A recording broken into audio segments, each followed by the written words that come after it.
పూర్వం ఒక ఊరిలో అహంకారంతో నిండిన అత్తగారు ఉండేవారు.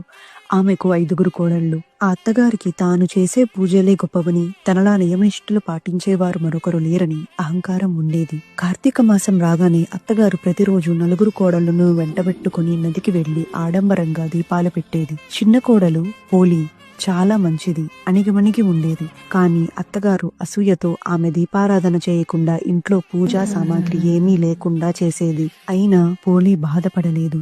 ఆమె భక్తికి ఏ ఆటంకం ఉండదని నిర్ణయించుకుంది. పత్తి కోసం పెరటిలో పత్తిని, దీపం కోసం పెరటిలోని మట్టితో దీపాన్ని చేసి, నూనె కోసం చల్ల చిలికిన కవ్వానికి అంటిన వెన్నను సేకరించి, బావి దగ్గర స్నానం చేసి, నియమనిష్టలతో నిస్వార్థ భక్తితో తన దీపాన్ని వెలిగించేది. అత్తగారి కంట పడకుండా ఆ దీపంపై మేదర బుట్టను బోర్లించేది.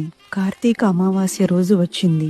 అత్తా కోడళ్ళు నదీ స్నానం ముగించుకొని తిరిగి వస్తుండగా ఆకాశం నుండి దివ్యమైన పుష్పక విమానం పోలి కోసం దిగింది. పోలి నిస్వార్థ భక్తికి మెచ్చి శివదూతలు ఆమెను స్వర్గానికి తీసుకు వెళ్లడానికి వచ్చారు. అత్తగారు అహంకారంతో కార్తీక దీపాలు పెట్టింది నేనే కదా, ఈ విమానం నా కోసమే అని పరిగెత్తింది. కాని విమానం ఎక్కుతున్నది పోలి అని చూడగానే నిర్ఘాంతపోయింది. అత్తగారు ప్రాధేయపడింది, పోలి నన్ను కూడా పైకి లాగు. అప్పుడు పోలి ప్రశాంతంగా ఇలా చెప్పింది, మీరు దీపాలు ఆర్భాటం కోసం, ఆడంబరం కోసం వెలిగించారు. నేను పరమశివుడిపై నిశ్చలమైన భక్తితో వెలిగించాను. మీ దీపాలు మీవి, నా దీపాలు నావి. నా దీపాల పుణ్యం మిమ్మల్ని చేర్చలేదు అని చెప్పి పోలి స్వర్గానికి చేరుకుంది. అత్తగారికి మిగతా కోడళ్లకు తాము కేవలం ఆడంబరం కోసమే